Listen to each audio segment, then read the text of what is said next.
Ronnie Ward, from the Ditmas section of the Flatbush neighborhood, Brooklyn, in the city of New York. It's Saturday, the 16th day of March 2024.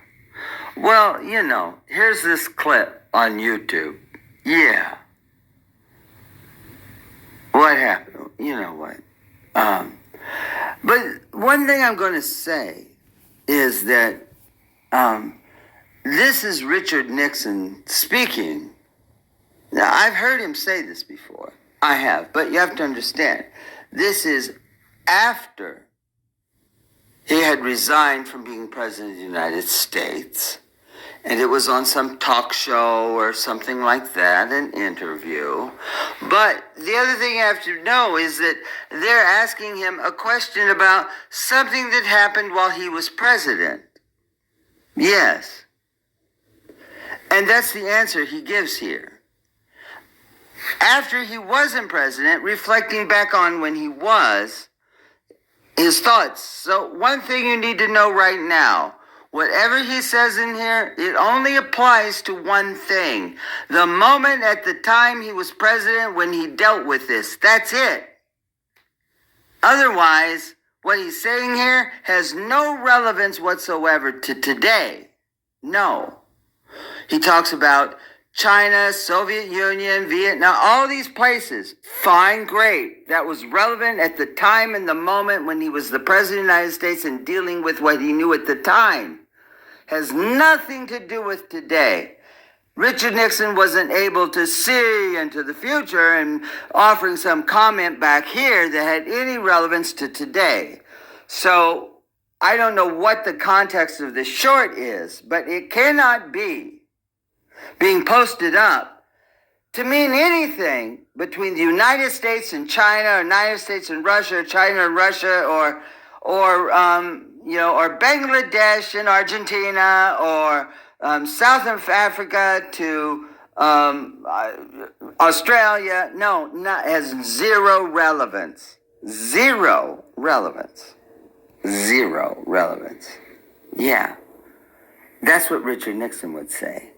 And how foolish anybody would be to put this clip up today or whatever, thinking that this meant something for the current geopolitical circumstances. Richard Nixon would be the first to say, no, it doesn't work that way. Right. You cannot take Richard Milhouse Nixon out of context and project him into the future. It doesn't work like that. No. Well, Ronnie Ward from the Ditmas section of the Flatbush neighborhood, Brooklyn, in the city of New York. So this is the clip. Just going to play it. Yeah. What happened there was that Mao Zedong, and in this case Zhou Enlai, had made a command decision that despite the fact that ideologically... Oh shoot, gosh darn it.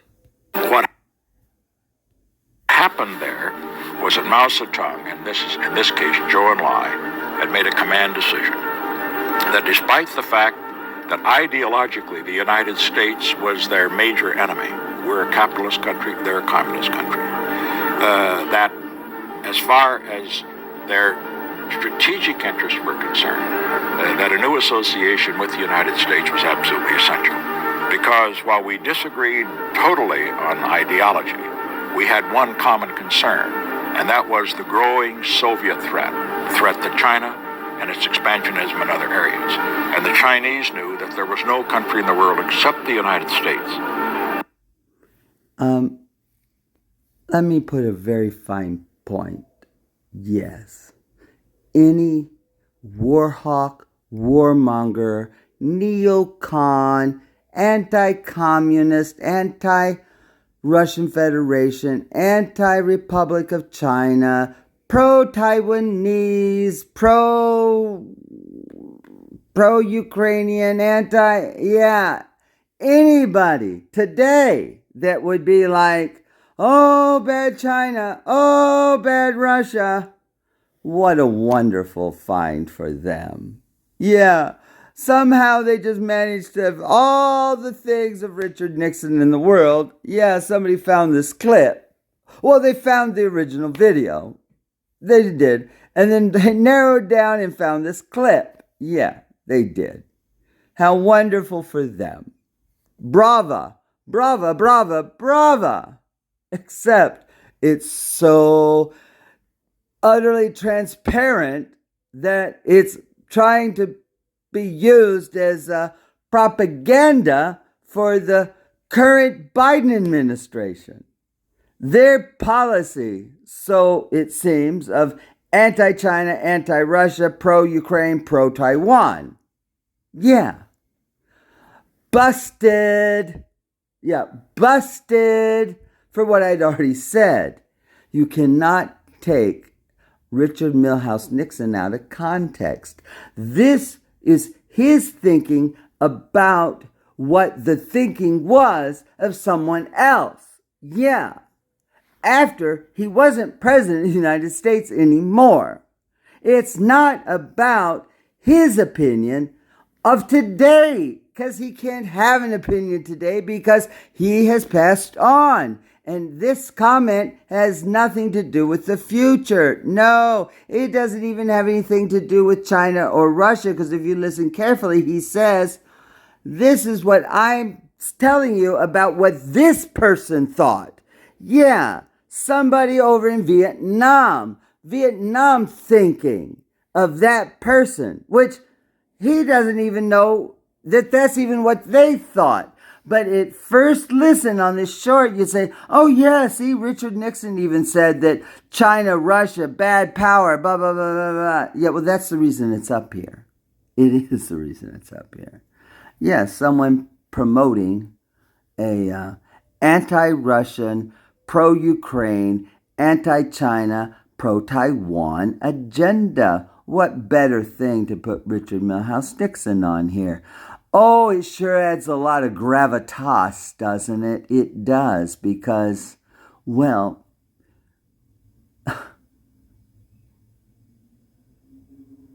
he's one of the late great presidents of the United States that has a tremendous amount of gravitas. Yes, he is. Not taking away from anybody else. I'm not commenting on any other president. I'm just saying this late great past president has gravitas beyond compare. So bravo to whoever puts this up, that's their effort. I commend it, yes. But obviously they're not too aware of the circumstances. And this could just be repeated too. I don't even know how long this clip's been around. It just came up on my feed. But anyway, well, let's finish it up. And then we'll listen through one time again, because I just can't get enough of listening to Richard Milhous Nixon. No, I can't. I love listening to Ronald Reagan. Oh, old clips of him, speeches he's made. Oh my gosh, you know what? Richard Nixon had his talents. Given a robust speech somewhere, wasn't one. Great speeches, but not speech like Richard, not speech like Ronald Reagan. Oh, gosh, they did. They called Ronald Reagan the great communicator, for God's sakes. They did. Well, look at all the time he spent in Hollywood. Gosh, there's no greater president than Ronald Reagan for delivering a speech. His speeches live on today. People listen to them and get still excited. They'll listen to the whole speech, of course. Yes. Well, I must say, Donald Trump can stand anywhere before a podium and doesn't have a single note card of any kind or teleprompters. He does not. And neither did Ronald Reagan. No, and neither did Richard Nixon. No. But Donald Trump, hey, today, present, living, past president, hoping to be president again, boy, can he give a speech. No notes or anything. Fiery, too. Oh, no one brings the fire like Donald Trump does either. No, not Reagan or Nixon. No, that just wasn't that kind of a thing. Plus, that wasn't of the time either. Well, Trump brings the fire that we need now, today, because there's too many sleepy-eyed, sleepy Susan, there's too many sleepy, too much sleeping going on. Yeah, well, we need that right now, that fire, wake you up, make you think, oh my gosh, you hear what he just said? Perfect. That's it. Yeah, that's what he wants. Can you smell what the rocks got cooking? Yeah, that's it. That's all. I don't think Donald Trump really cares too much.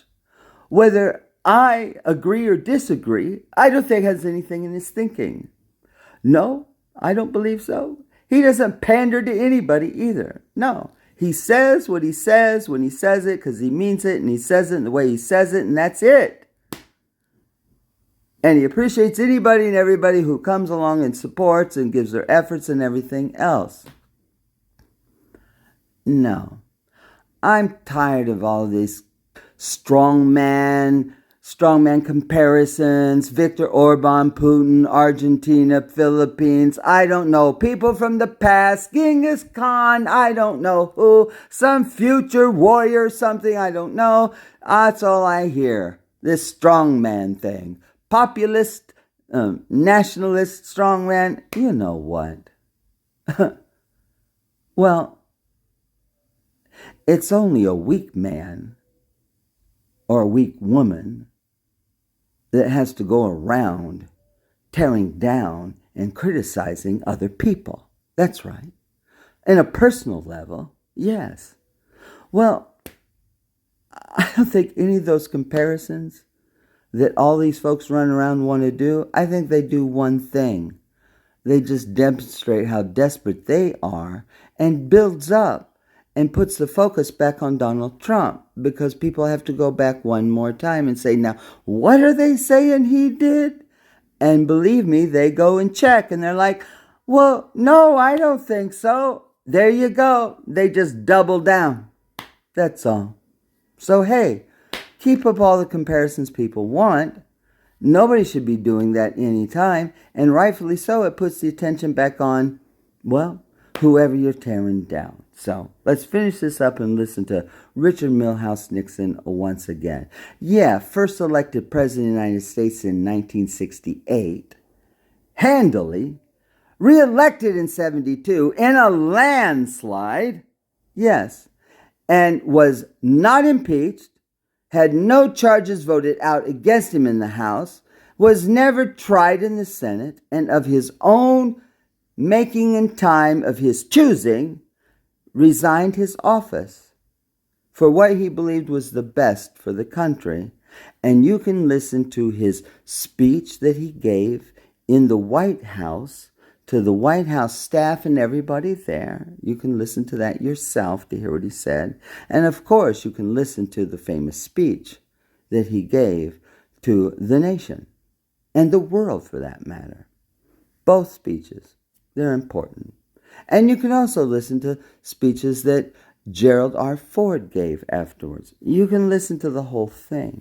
Yeah, you sure can. There's plenty of books written about the period too, but they're no substitute for listening to the actual footage of the actual speeches. So let's finish this up and then we'll go from the top. Take it from the top, Johnny. Which would be able to contain that threat in the event it were aimed at China. And that is what brought us together in one sense. What happened there was that Mao Zedong, and in this case Zhou Enlai, had made a command decision that despite the fact that ideologically the United States was their major enemy, we're a capitalist country, they're a communist country, that as far as their strategic interests were concerned, that a new association with the United States was absolutely essential. Because while we disagreed totally on ideology, we had one common concern, and that was the growing Soviet threat to China and its expansionism in other areas. And the Chinese knew that there was no country in the world except the United States which would be able to contain that threat in the event it were aimed at China. And that is what brought us together in one sense. What happened Well, there you go. I think just about anyone could understand what a boy, what a golden find somebody believes they might have. Yeah, isn't that a great? Yeah, you think it's perfect. Oh, just what we need. Richard Nixon! Yeah, saying beware of China and Russia. Yes. And the Vietnam should even come on our side now. Yes, yes, yes, yes. Oh my gosh, what a great find. No, for all the reasons I previously said. Well, not that I'm an expert. No, I'm just offering it up. Of course, everyone who may happen to see this, maybe no one, well, you just get to decide for yourself. Ronnie Ward from the Ditmas section of the Flatbush neighborhood, Brooklyn, in the city of New York, Saturday, the 16th day of March, 2024, and the length of the video is 16 minutes and 15 seconds.